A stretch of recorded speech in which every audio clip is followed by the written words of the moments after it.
40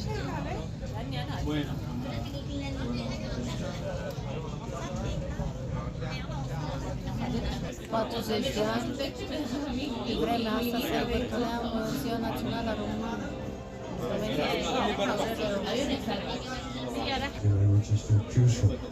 I wish you a very pleasant tour.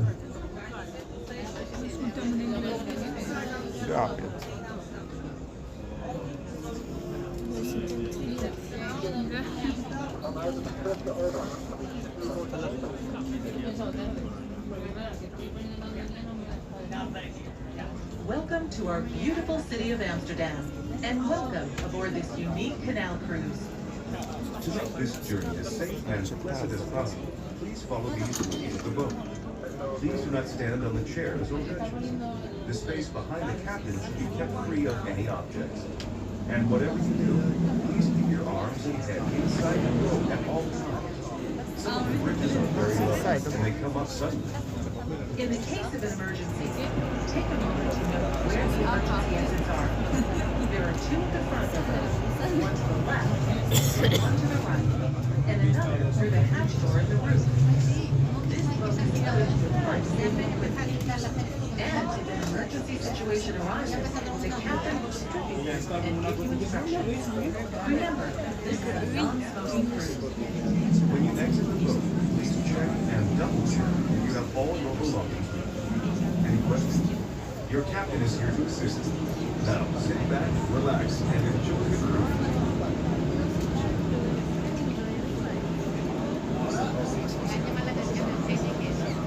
Welcome to Amsterdam, capital city of the Netherlands. What better way to experience this compact and very international city than from the unique perspective of its waterways? There certainly are a lot of them. This city has over 100 kilometers of canal. Amsterdam is known for being friendly, open-minded, and progressive. It's a popular place to visit and do business. Just think, in a population of only 800,000 people, you can meet 170 different nationalities. This area's rich history adds a sparkle that's never far below the surface. During the 17th century, Amsterdam shone especially bright, like gold. This golden age was an extraordinary time. Politics, art, and business all reached new levels of sophistication. Dutch shipbuilding revolutionized sailing. Amsterdam boasted a thriving stock exchange, and painters like Rembrandt and Vermeer produced remarkable art.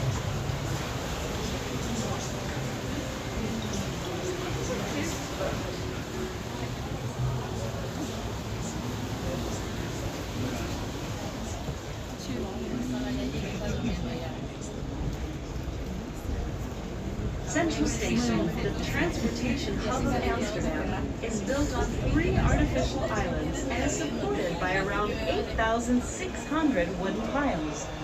The building was designed by 2 architects, Kuipers and Van Gent, and its front is really quite amazing.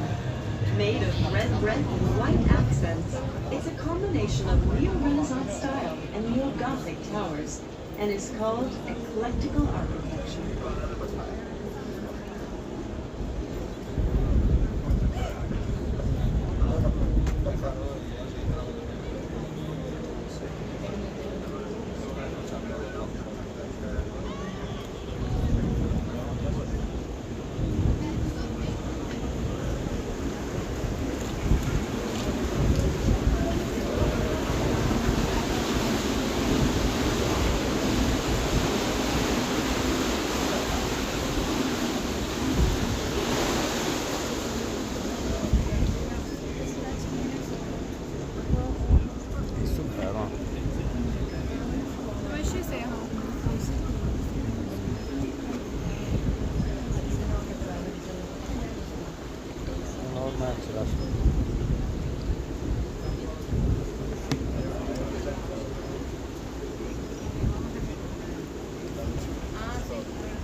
egg is a freshwater produced by a series of locks at the vessel plant. Now, we're 6 minutes from Greece. It's the Amsterdam Harbor is the second largest harbor of the Netherlands. After the Second World War, the main harbor activities are moved to the western part of the city. But you still see a variety of water traffic, including barges, riverboats, and cruise ships. Riverboats are often docked in the harbor.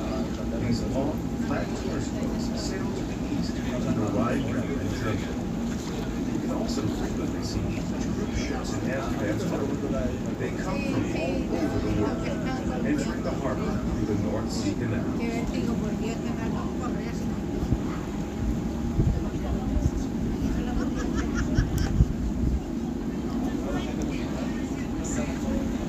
The Eiffel Museum is located in North Amsterdam, a city suburb. It's the White Building with the unique architecture. North Amsterdam, as well as other areas around the A, are being developed rapidly with a modern flair. You'll find many interesting buildings popping up as Amsterdam continues to grow.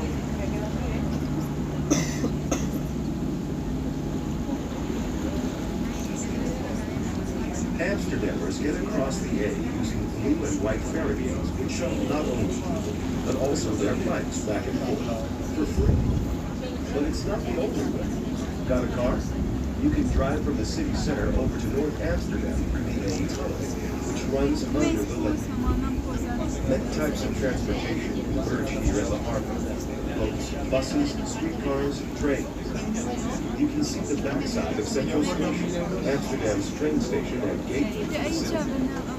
Thousands of regional and international trains come and go through this major transportation hub.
There's a note to swings on top of the Adam Lookout Tower.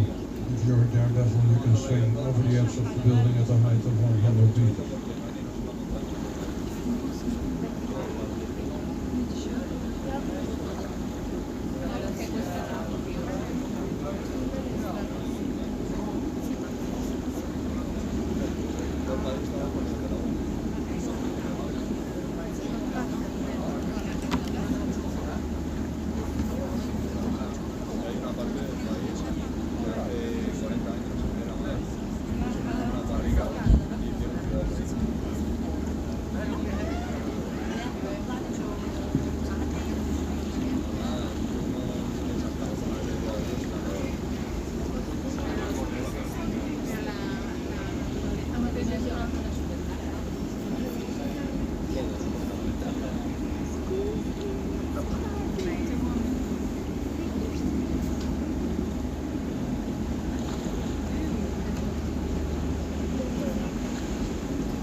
popular Tin House, a venue for experimental jazz.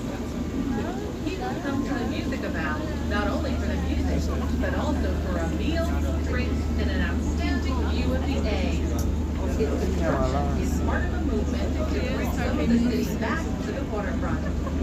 As more locks and artificial islands were built, the city of Amsterdam has become landlocked. But the city continues to expand and is actively developing this new, lively area as a waterfront.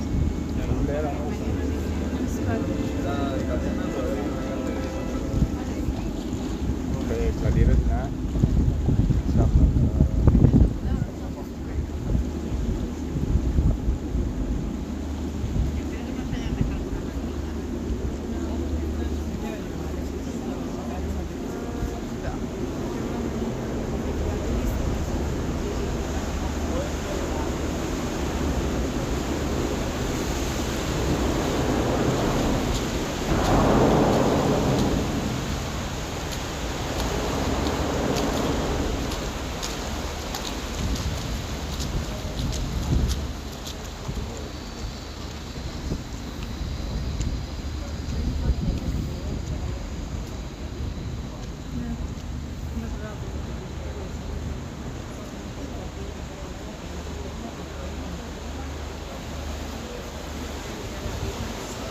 To our right, just completed the new head offices for booking and following on this architect embark.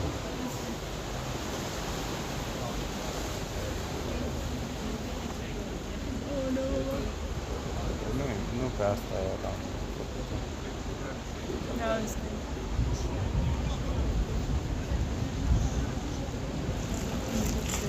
We are now in the Austrian East Harbor. It was constructed at the beginning of the 19th century. The tall, green ship-like building is the Children's Center for Science and Technology. With lots of interactive exhibits, it's a popular place for families. As much as it looks like a ship, that wasn't the original intention. The famous Italian architect, Renzo Piano, designed Nemo as an inverse reflection of the A tunnel, which runs beneath it. The building's height equals the depth of the tunnel. Nemo gets its green color from the oxidated copper that covers its walls.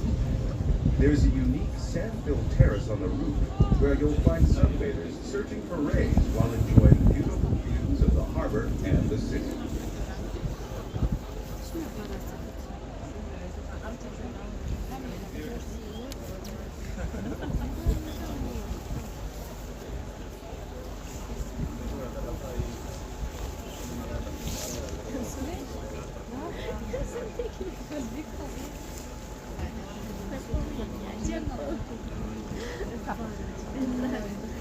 Cruise ships from all over the world dock at the PTA, or Passenger Terminal Amsterdam. It's shaped like a wave, or the back of a whale. Some locals like to call it the gold fish, because the tourists brought here by the big cruise ships help to bolster the economy.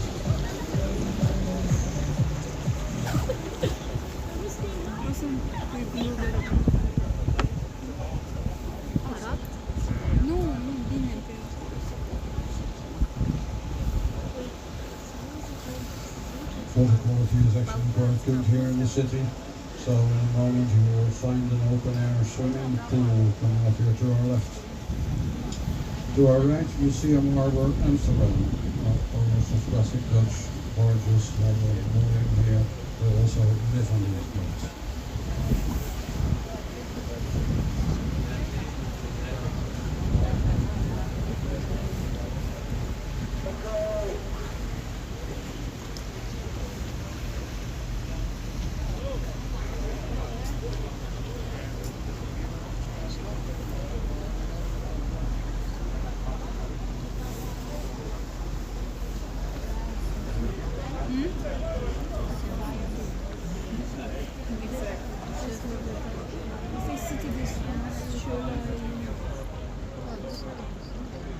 Science Museum. Cioè, no, that's correct for the Science Museum. Să se bat că n-am fi ajuns pe jos.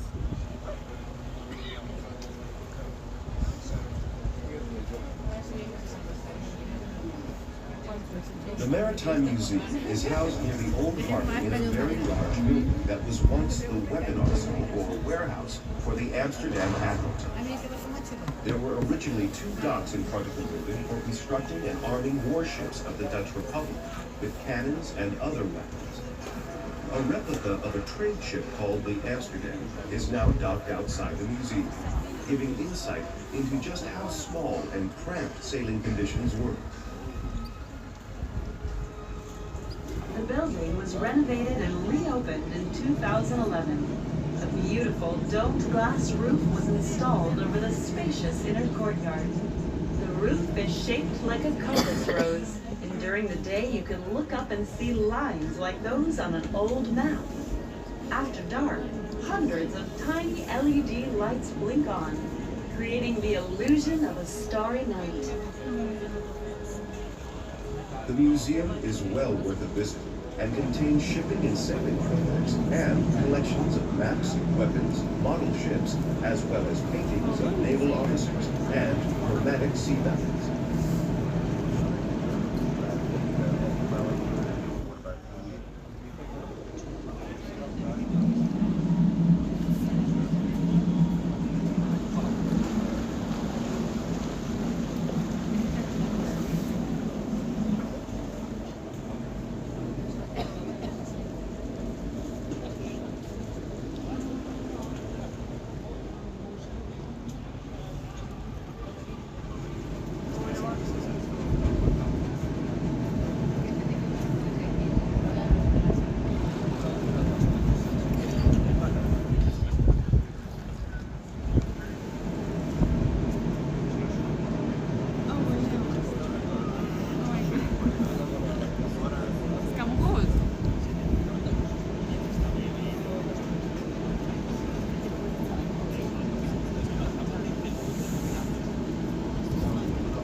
Ce ai pizza?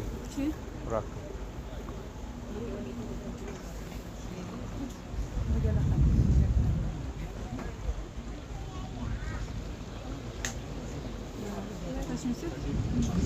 In a moment we will pass through one of the 16 remaining former sea locks.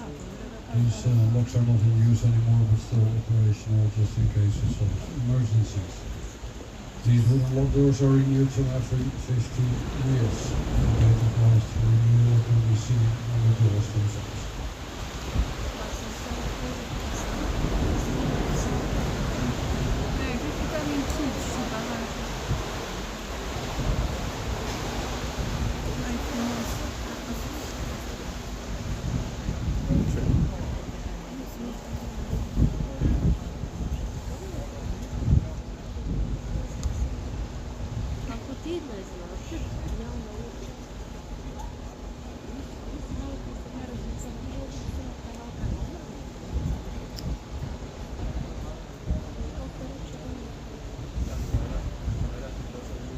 Frumos luminat, știi?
The canals were built in 3 phases, starting at the west side of the city and moving east. They reached this area, the Plantasche, toward the end of the 17th century. At that point, the housing needs of the city had already been met, so officials decided not to allow private housing in this neighborhood. Instead, the space was filled with gardens, courtyards, and charity homes for the elderly. By the 1800s, people began building homes in this area. Notice its unique feel, with more greenery and wider lanes than anywhere else in the city.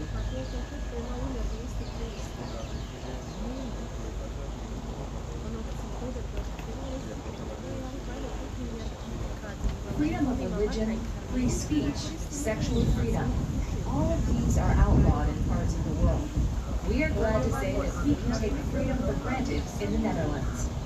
Dutch television and radio broadcast frank discussions of drugs, euthanasia, and body functions. No one giggles at nudity. Of course, such law places a few limits on what we can do. Discrimination, libel, and slander are illegal. So is blasphemy until 2014. Like every society, we Dutch have our taboos. But on the whole, we're grateful as a nation devoted to freedom for all.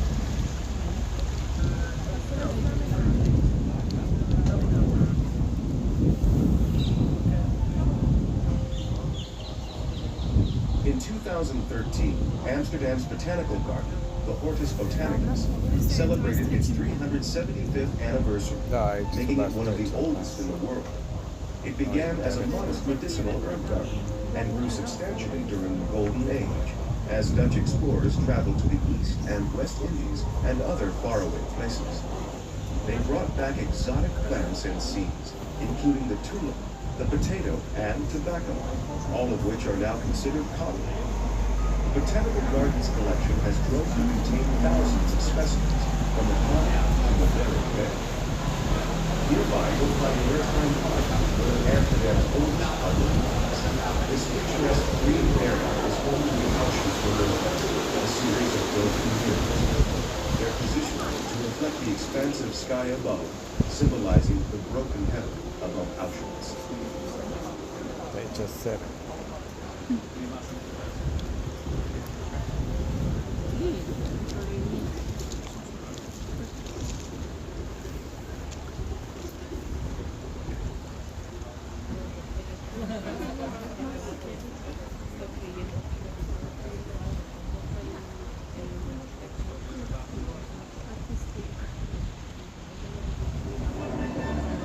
The area we're sailing through was originally part of the Jewish neighborhood. During the Spanish Inquisition, Sephardic Jews from Spain and Portugal fleeing persecution found refuge in Amsterdam. The 17th century brought a second wave of Jewish immigrants. This time they came from Central and Eastern Europe, and most were very poor.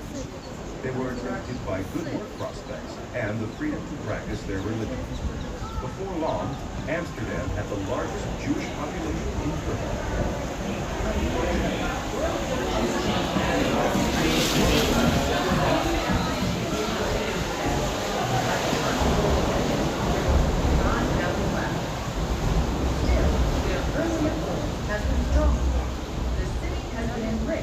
Jewish culture and the knowledge and skills they brought. For example, as traders, diamond cutters, and tobacco processors. Although Jews were free to practice their religion, they were excluded from the Christian-based guild system. Guilds were associations made up of craftsmen or merchants that shared the same profession. These associations set up trade monopolies, quality standards, prices, and they often had some political power. Guild members also worshiped together. Some Jews were able to work at professions that had no guild, such as diamond cutting, goldsmithing, and peddling wares. The majority lived as poor laborers.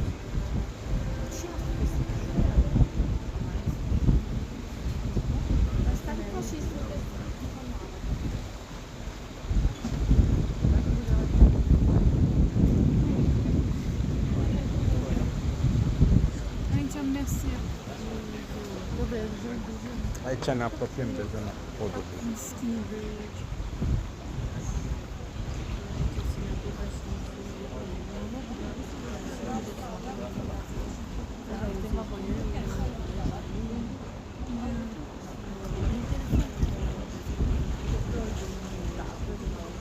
Știi că am gândit să citesc Biblia. Când am citit niciodată. Cred că am una de la școală.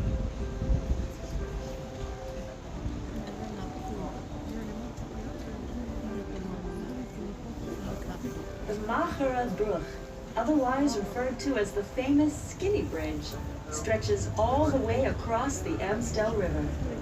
Of Amsterdam's 1,500 or so bridges, this is the most famous. It dates back to the 17th century and was likely a narrow footbridge. Since then, it's been reconstructed more than once and grown wider with age. Legend has it that whoever you kiss while passing under the bridge will be your true love for life. So that's why we do not go there for this quite M-a interesat ce am. Nu l-ai picat pe tata. Deja pupat. Nu-i ciulă. Eu uit deja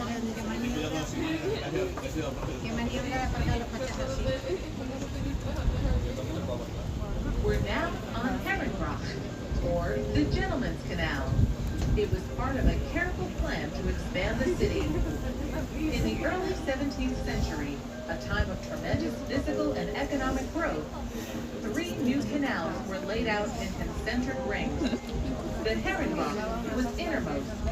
The Kaisersbrock, or Emperor's Canal, was in the middle, followed by the Prinsenbrock, or the Prince's Canal. The wealthiest citizens, shipbuilders, merchants, investors, and politicians built elegant mansions on the Herrengracht. The Kaisersgracht was solidly middle class, while the Prinsengracht had a more industrial atmosphere. Of the 3 canals, the Prinsengracht was the only one that connected directly to the harbor, and its low sides were designed for loading and unloading cargo. And so, the farther you lived from the city center, the lower your social class. Today, this would no longer hold true. All of the city center is expensive.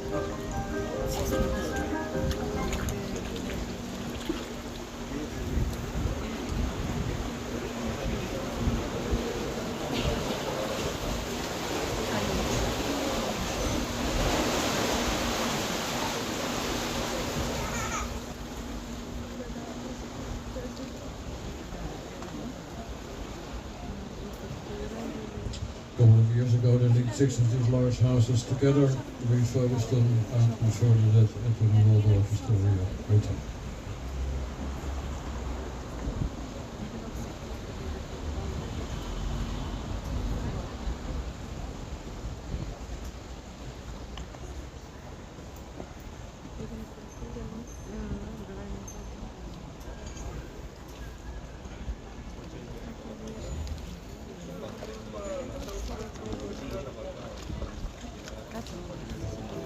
Get your camera ready.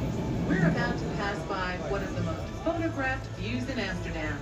The 7 arched bridges over Reguliersgracht, or Reguliers Canal. This beautiful and unique view of all 7 bridges at once can only be seen from here on board of the Herrenbrock. Our camera is slowing down to give everyone a chance to catch a photo of this unique sight. Ce acolo s-a Deci când trece. Aici trebuie să venim și noi. Uite.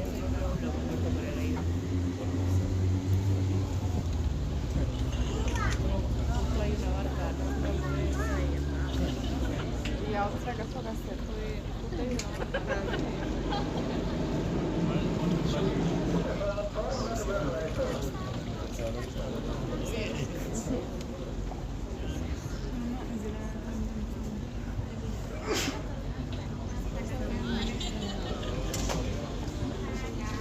non è dolce per supporto, per tamare.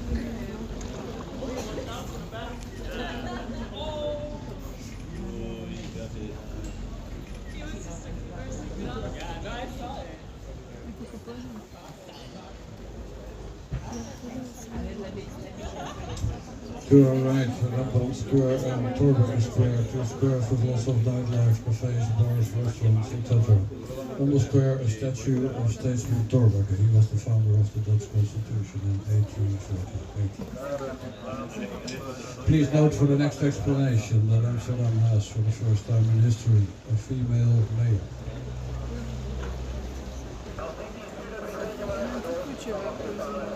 Non mi credo niente sia.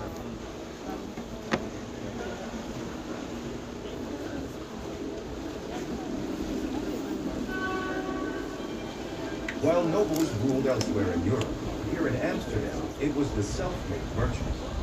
During the 17th century, they were earning as much as 700,000 euros a month. That's more than the average rich person earns today. The wealthiest of the wealthy lived here, on the Herrengracht. Today, almost all of these mansions are used for business, as people can no longer afford to live in them. An exception is the city's mayor, whose official residence is at number 502 Herrengracht. Look for the great facade with white columns just before the bridge. The golden age of the 17th century was a stellar time for Amsterdam. From politics and the economy to arts and science, everything flourished. And the city was now the most important trade center in Europe. There are many reasons for Amsterdam's astounding success. It had the largest and most progressive shipbuilding industry in Europe. Dutch traders sailed farther than anyone else, to newly discovered lands in the Far East and to North and South America.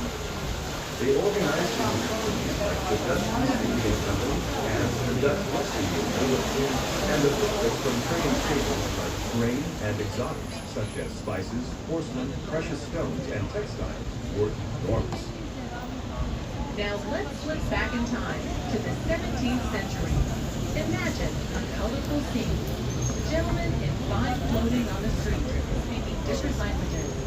Elegantly outfitted ladies stepping down into horse-pulled carriages. The clatter of wheels on cobblestone. And dare we mention it, Voilà, an sì, io sta un unpleasant picco. waft of sewage coming from the canal. No, no, aici, așa. Nu trebuie să faci. Building restrictions limited houses to no more than 6 years or 18 feet. But those under the war got around this by buying two adjacent lots and building a double house. Some of these double homes even had two different facades. There was no restriction on depth, and with 20 to 40 rooms, a large private garden, and a coach house behind that, mansions often stretched all the way over to the next street. We're now at the so-called Golden Bend of the Herrengracht, the most lavish section of all. Imagine going into one of these sumptuous homes. On the first floor, an elegant entrance hall with marble floors, high ceilings, and chandeliers. Mirrors were strategically positioned to create an illusion of even more space. And single-lot houses would often have a fake door on the side of the entryway to make them appear bigger than they were. Rooms were richly decorated with painted wallpaper, oil paintings, fine sculptures, and exotics such as Turkish rugs and Persian silks. In the second half of the 17th century, Parisian furniture, Louis XVI style, was very much in vogue. As a gentleman, you might join your host in a deep-colored smoking room. A lady, your hostess will receive you in a light blue salon or tea room. Here, you sip imported tea from China while looking out over a beautifully manicured garden. Musical concerts and grand parties were common, and each house had many rooms dedicated to entertaining. For a first-hand glimpse of life inside an opulent canal house, there are two wonderful museums in the area. The Hilving in Lopenhaus and the Village Holzhausen.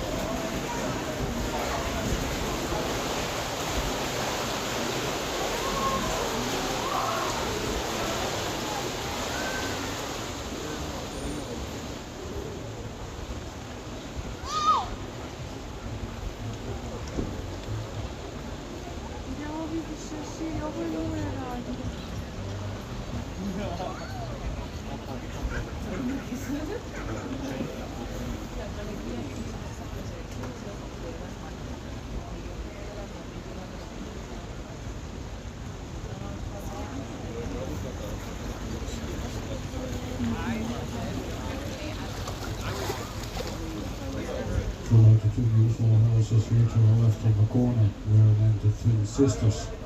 You can see why similar houses were quite often built next to one another to save on architecture and construction costs.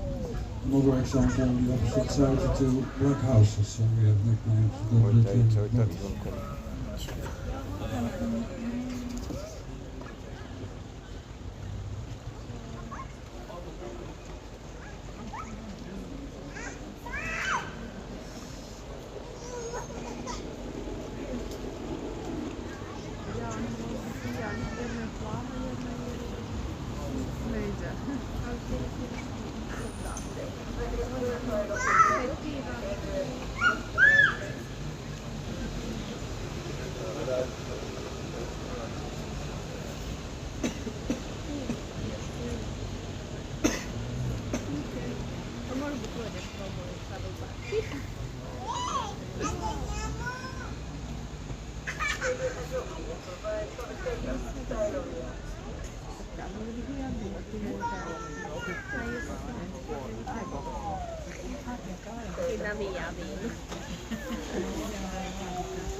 They've gone in and out of fashion.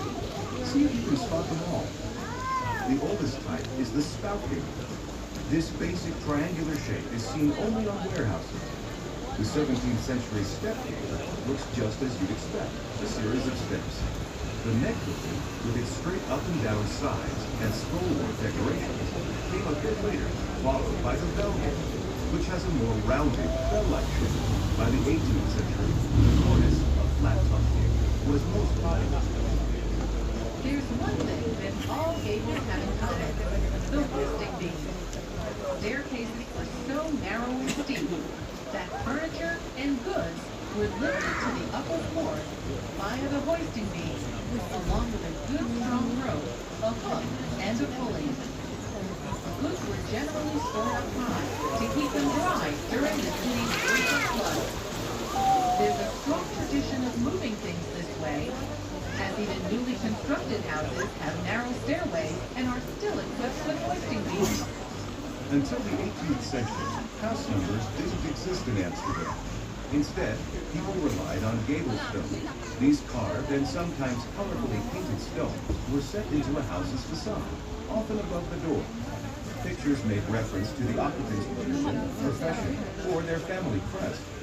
For example, a butcher might have a picture of a lamb, a dentist might have a tooth, a miller a windmill. Illiteracy was high, but such symbols were easy to understand. As we ride along the canals, keep an eye out for gable stones. There are more than 650 throughout the city. As you find them, you can challenge yourself by guessing what they might mean. You may have noticed that most of the city's houses are made of brick. That's because bricks could be made locally. They were very porous compared to bricks of today, and had to be oiled, tarred, or painted to protect them against the weather. You'll only see stone on the facades of the wealthiest of homes, because it had to be imported, costing much more than brick. For the shoppers among us, to the west or left of here is a unique shopping district called Nechien Straatjes, or 9 little streets. Each street is a block long and full of quirky boutiques and specialty shops. It's a relaxing and fun place to explore.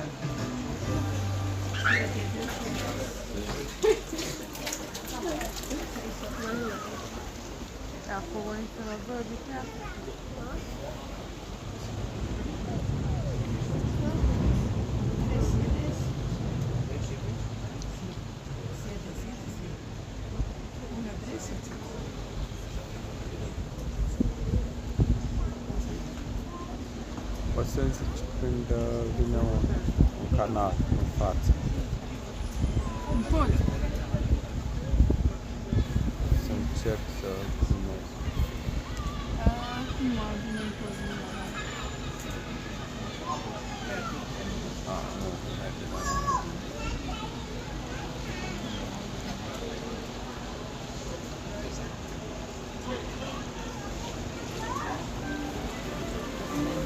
Coming up on our left, at numbers 170 and 172, the beautiful 17th century red brick mansion with white and vernacular. This is the Bartolani House, designed by Hendrik de Keyser, Amsterdam's most famous architect of the time. It was built for a very successful beer brewer named Willem van de Heuvel. He changed his name to Bartolani to honor an Italian relative who had left him a sizable inheritance. The facade has 2 inscribed panels that reflect Bartolani's and many other 17th century businessmen's values. They read, through talent and diligence, and through piousness and virtue. Homes like Bartolani's were designed to showcase their owners' enormous riches, and yet, this was a time when Calvinistic views predominated. Calvinism is a form of Christianity that emphasizes strict living and industriousness. The rich found themselves in conflict. Their religion required them to be humble, yet with so much wealth, how could they not show it off? Often they ended up quietly trying to outdo each other.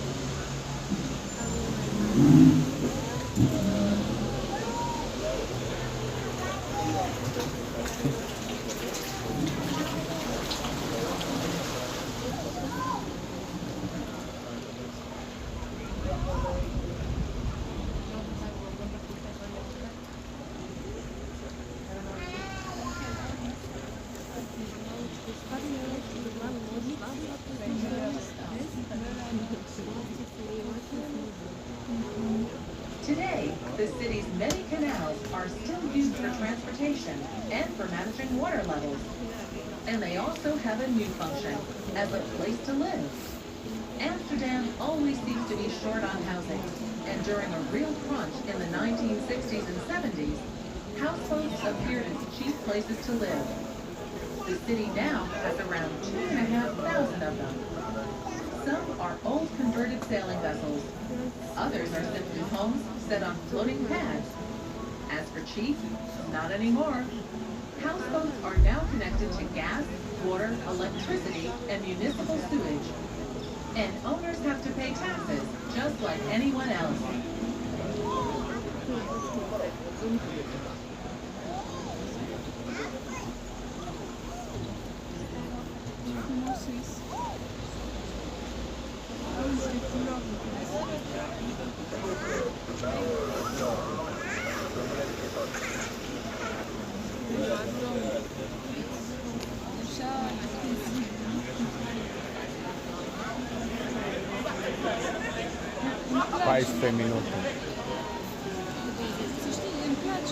Have you noticed how many homes have brick facades or faces?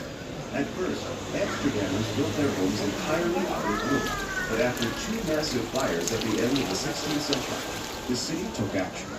It passed a law requiring that all newly constructed buildings have facades made of non-flammable brick or stone. But all older buildings were still made of wood, and Amsterdam experienced one of its biggest fires along the Keizersgracht during the 18th century. Today, the risk of fire persists. Even though reinforced concrete is used for new construction, many of the older houses still have their original wooden skeletons.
We are now approaching Brouwer's Gracht, or the Brewers Canal. This canal was part of the city's 17th century expansion. It connects the three main canals, the Herrengracht, the Keizersgracht, and the Prinsengracht, and used to form the northwest border of the city. With its arched bridges, many houseboats, and beautiful architecture, it's now one of the most picturesque waterways in the city. But that wasn't always the case. Many of the industries banned from residential areas ended up here. That included the smelly ones, like leather and whale oil processing, and of course beer brewing, which gave the Brewers Canal its name. Because water quality was so poor, people turned to beer as the safer, healthier drink. Only the rich could afford wine, which was imported, but everyone drank beer. Many of the buildings you see are old workshops and factories or warehouses. Merchants originally stored goods in their houses, but as trade increased, more and more warehouses were built. See if you can spot some. Look for triangular spout gables and windows with wooden shutters. The shutters help keep goods dry and dark.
Bisogna fermarsi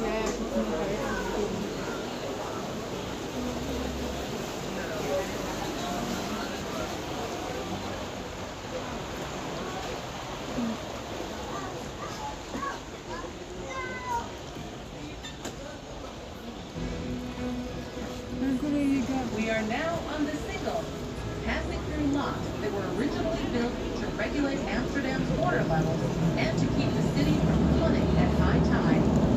Nowadays, locks and dams further out have closed Amsterdam's harbor off from the North Sea, and city residents don't have to worry about tides. Instead, the locks are used to flush water through the canals, keeping them clean. Amsterdam replaces the gate every 50 years or so. If you look closely, you might find the date these gates were last replaced. It's recorded on the gates themselves.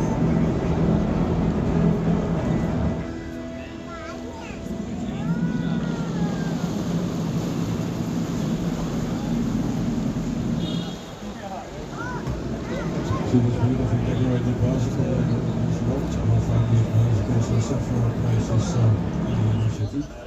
These are made by an American artist who lives in Amsterdam, known here as the Flower Garden. His real name is Warren Gregory, and he was born in Florida.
And no talk about transportation in Amsterdam would be complete without mentioning bicycles. We've quickly figured out that they're Amsterdamers' favorite mode of transport. All around Central Station are places to park, from a huge multi-level bike parking area to a converted ferry filled to capacity with bikes. More people bike than drive to work, and it's estimated that the city has around 1.6 million bikes. That's more bikes than people. In today's Dutch time, the bikes are very practical. Single-speed coasters with two brakes. Sometimes with a crate in front for carrying everything under the surface, including children. In Amsterdam, expect to see everyone from a sophisticated business executive to the harried mother of three, hopping away on a two-wheeler.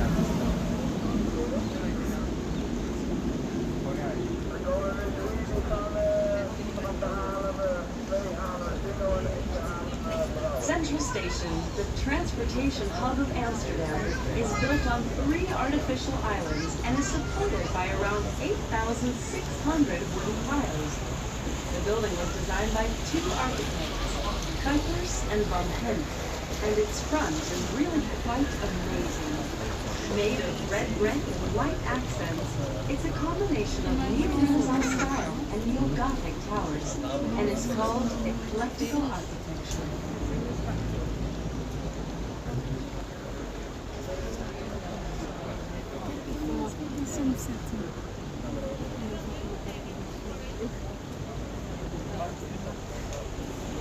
Ja, was worum es denn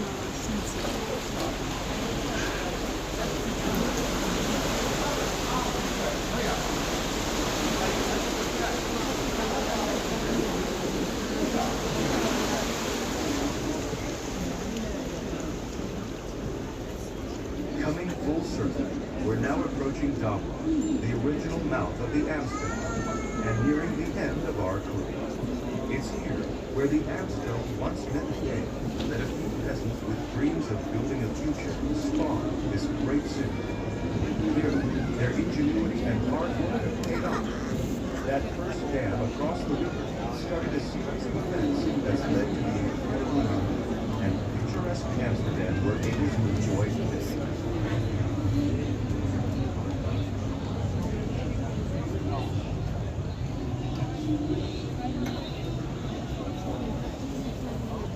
Ne, frumoasă ca.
So, ladies and gentlemen, we are back.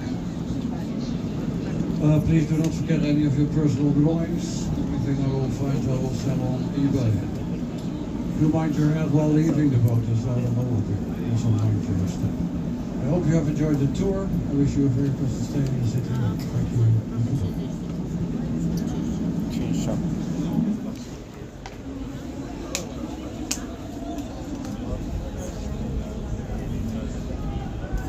Un postfixe comme Trevor.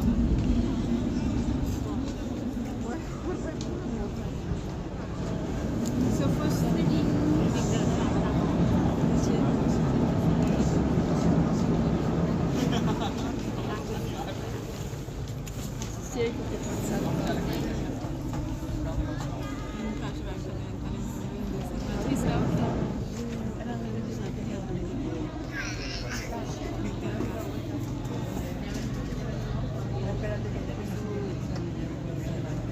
Ya tengo donde dormir esta noche.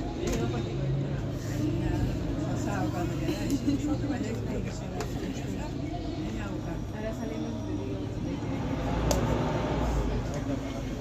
¿Cómo ves? Uy, qué mal le quieren, chicos. A mi edad, que se me cae todo ya. Pero tú crees que hace un poquito. Casi la perdí. En la puerta de Ángel se ha fallado. En la puerta del ascensor se ha abierto y No ha llegado. la agarrado así. No ha llegado. La perdemos. Bye. One more time, mind your head, mind your step.